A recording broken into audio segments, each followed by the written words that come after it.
Chapter 14.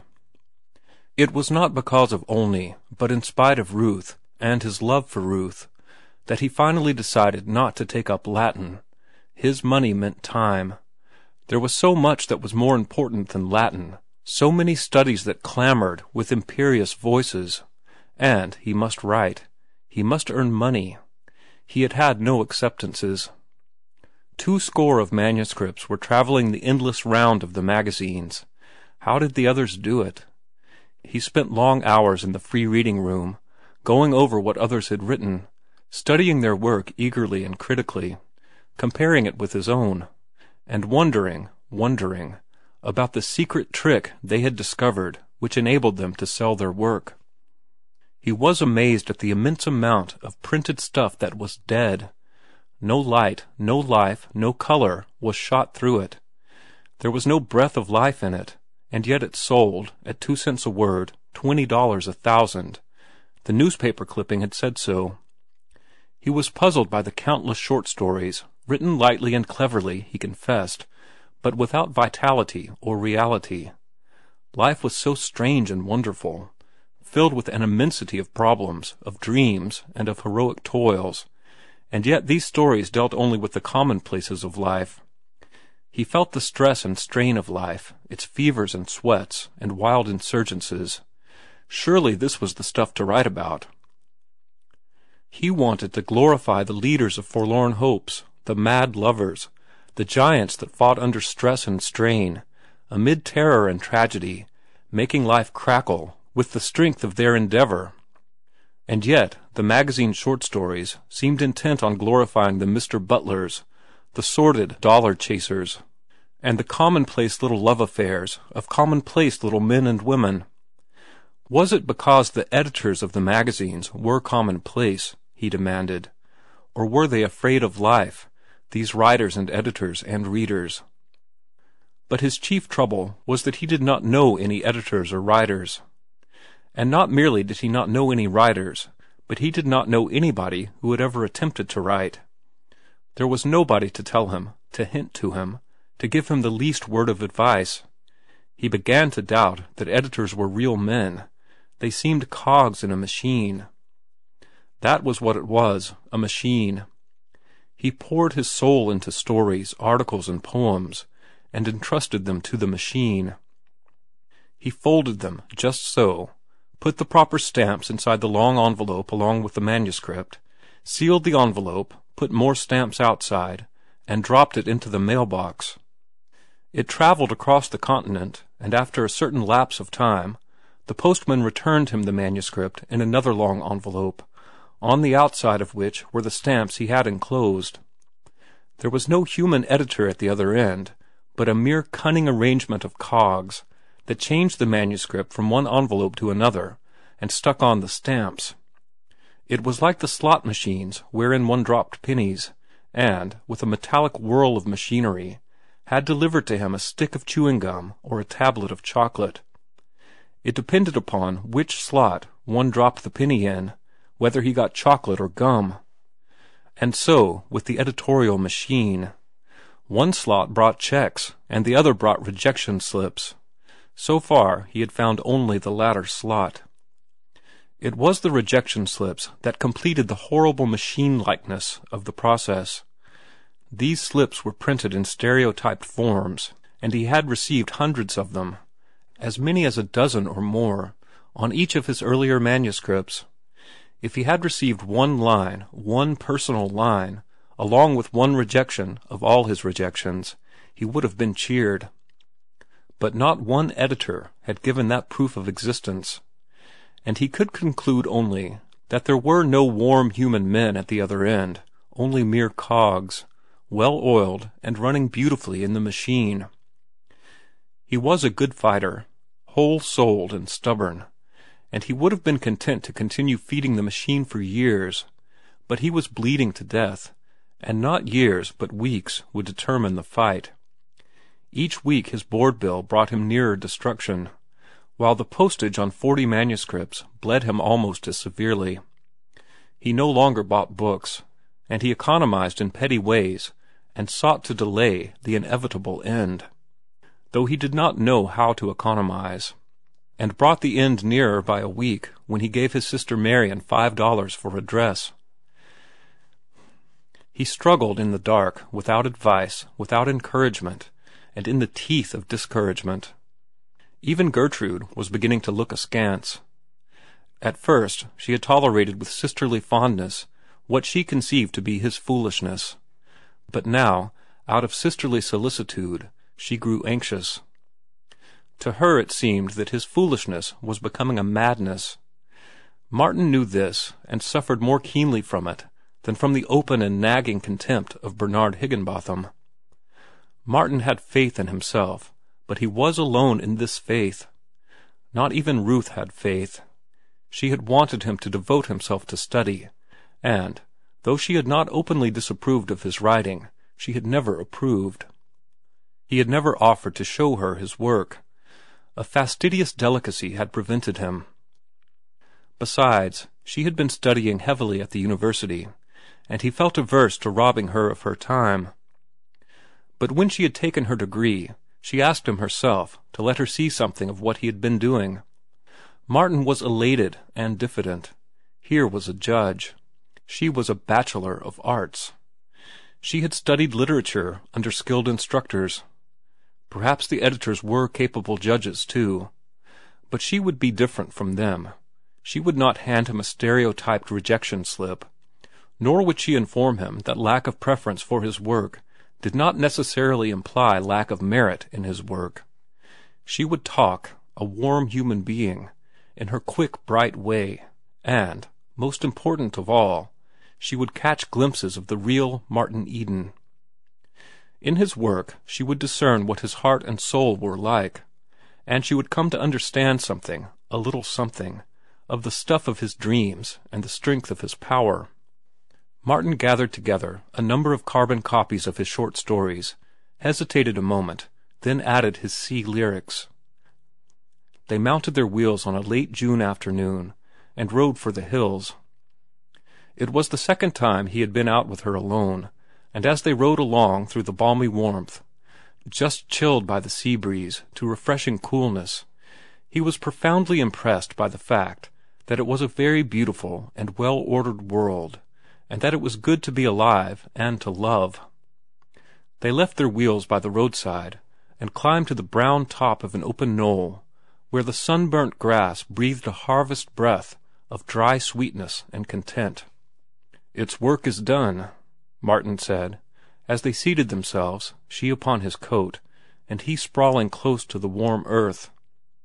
He sniffed the sweetness of the tawny grass, which entered his brain, and set his thoughts whirling on, from the particular to the universe. "It has achieved its reason for existence," he went on, patting the dry grass affectionately. "It quickened with ambition under the dreary downpour of last winter, fought the violent early spring, flowered, and lured the insects and the bees, scattered its seeds, squared itself with its duty and the world, and—" "Why do you always look at things with such dreadfully practical eyes?" she interrupted. "Because I've been studying evolution, I guess. It's only recently that I got my eyesight, if truth were told." "But it seems to me you lose sight of beauty by being so practical, that you destroy beauty like the boys who catch butterflies and rub the down off their beautiful wings." He shook his head. "Beauty has significance, but I never knew its significance before.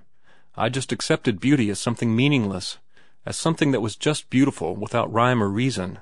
I did not know anything about beauty, but now I know, or rather, am just beginning to know.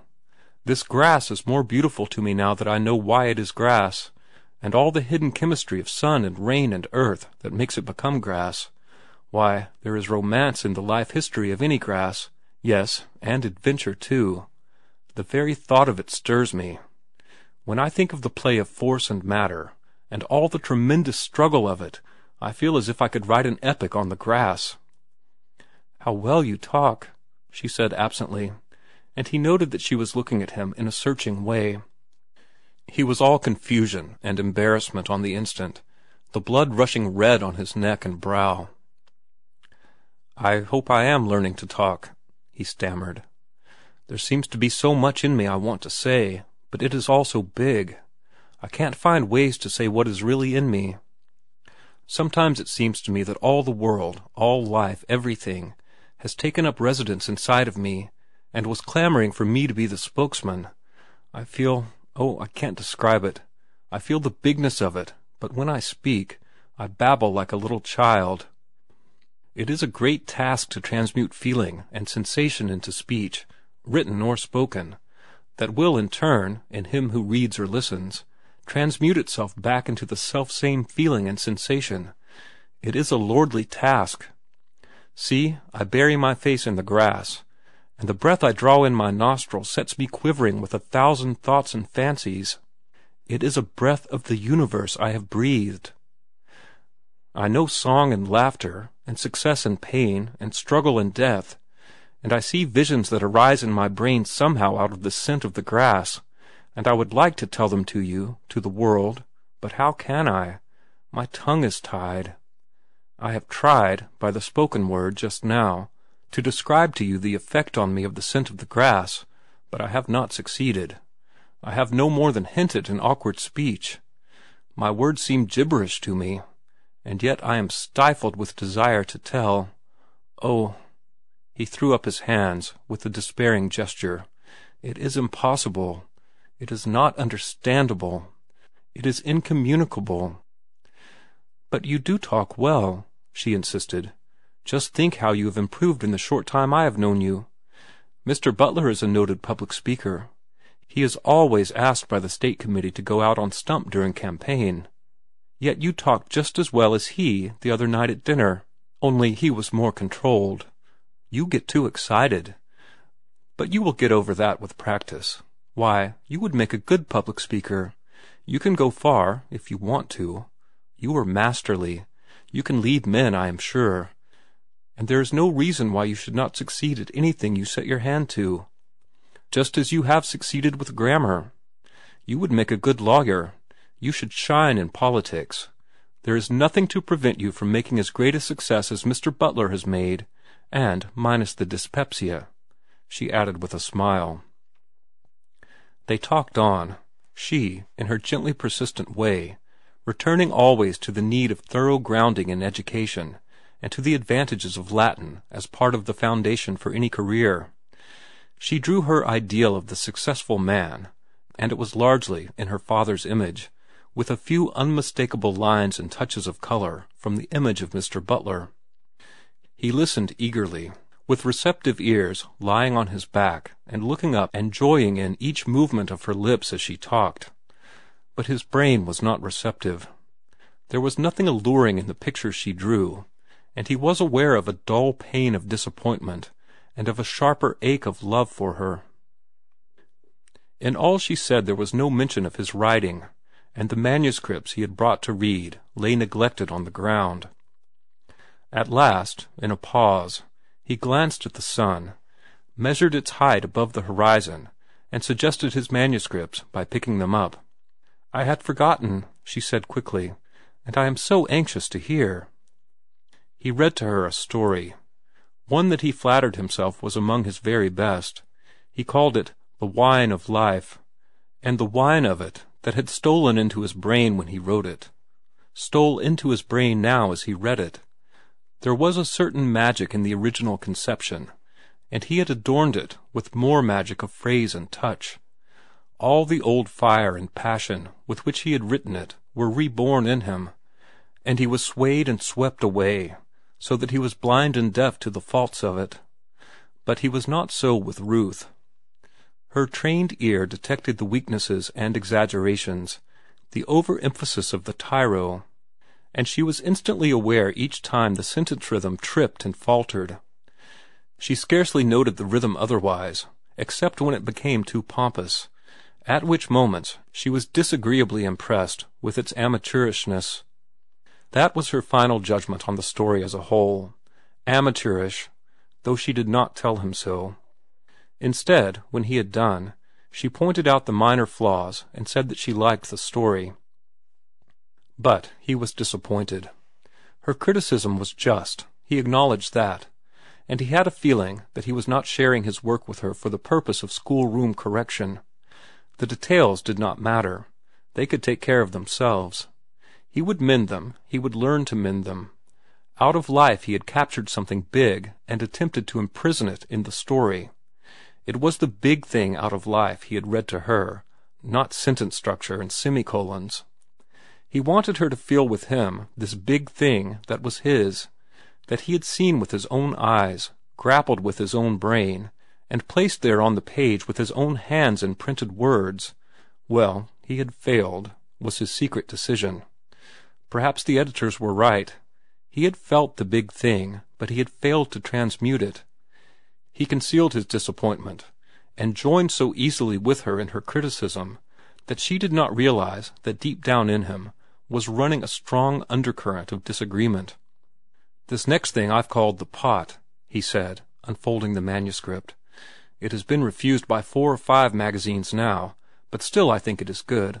In fact, I don't know what to think of it, except that I've caught something there. Maybe it won't affect you as it does me. It's a short thing, only 2,000 words. "How dreadful!" she cried when he had finished. "It is horrible, unutterably horrible." He noted her pale face, her eyes wide and tense, and her clenched hands, with secret satisfaction. He had succeeded. He had communicated the stuff of fancy and feeling from out of his brain. It had struck home. No matter whether she liked it or not, it had gripped her and mastered her, made her sit there and listen and forget details. "It is life," he said, "and life is not always beautiful. And yet, perhaps because I am strangely made, I find something beautiful there. It seems to me that the beauty is tenfold enhanced because it is there." "But why couldn't the poor woman—" She broke in disconnectedly. Then she left the revolt of her thought unexpressed to cry out, "Oh, it is degrading! It is not nice! It is nasty!" For the moment it seemed to him that his heart stood still. Nasty! He had never dreamed it. He had not meant it. The whole sketch stood before him in letters of fire, and in such blaze of illumination he sought vainly for nastiness. Then his heart began to beat again. He was not guilty. "Why didn't you select a nice subject?" she was saying. "We know there are nasty things in the world, but that is no reason." She talked on in her indignant strain, but he was not following her. He was smiling to himself as he looked up into her virginal face, so innocent, so penetratingly innocent, that its purity seemed always to enter into him, driving out of him all dross and bathing him in some ethereal effulgence that was as cool and soft and velvety as starshine. "We know there are nasty things in the world." He cuddled to him the notion of her knowing and chuckled over it as a love joke. The next moment, in a flashing vision of multitudinous detail, he sighted the whole sea of life's nastiness that he had known and voyaged over and through, and he forgave her for not understanding the story. It was through no fault of hers that she could not understand. He thanked God that she had been born and sheltered to such innocence. But he knew life, its foulness as well as its fairness, its greatness in spite of the slime that infested it, and by God, he was going to have his say on it to the world. Saints in heaven, how could they be anything but fair and pure? No praise to them. But saints in slime, ah, that was the everlasting wonder. That was what made life worth while. To see moral grandeur rising out of cesspools of iniquity, to rise himself and first glimpse beauty, faint and far, through mud-dripping eyes, to see out of weakness and frailty and viciousness, and all abysmal brutishness, a rising strength and truth, and high spiritual endowment. He caught a stray sequence of sentences she was uttering. "The tone of it is all low, and there is so much that is high. Take In Memoriam." He was impelled to suggest Locksley Hall, and would have done so, had not his vision gripped him again and left him staring at her, the female of his kind who, out of the primordial ferment, creeping and crawling up the vast ladder of life for 1,000,000 centuries, had emerged on the topmost rung, having become one Ruth, pure and fair and divine, and with power to make him know love, and to aspire toward purity, and to desire to taste divinity, him, Martin Eden, who, too, had come up in some amazing fashion from out of the ruck and the mire, and the countless mistakes and abortions of unending creation. There was the romance, and the wonder, and the glory. There was the stuff to write, if he could only find speech. Saints in heaven! They were only saints and could not help themselves, but he was a man. "You have strength," he could hear her saying, "but it is untutored strength." "Like a bull in a china shop," he suggested, and won a smile. "And you must develop discrimination. You must consult taste and fineness and tone." "I dare too much," he muttered. She smiled approbation, and settled herself to listen to another story. "I don't know what you'll make of this," he said apologetically. "It's a funny thing. I'm afraid I got beyond my depth in it, but my intentions were good. Don't bother about the little features of it. Just see if you can catch the feel of the big thing in it. It is big, and it is true, though the chance is large that I have failed to make it intelligible." He read, and as he read he watched her. At last he had reached her, he thought. She sat without movement, her eyes steadfast upon him, scarcely breathing, caught up and out of herself, he thought, by the witchery of the thing he had created. He had entitled the story Adventure, and it was the apotheosis of adventure, not of the adventure of the storybooks, but of real adventure.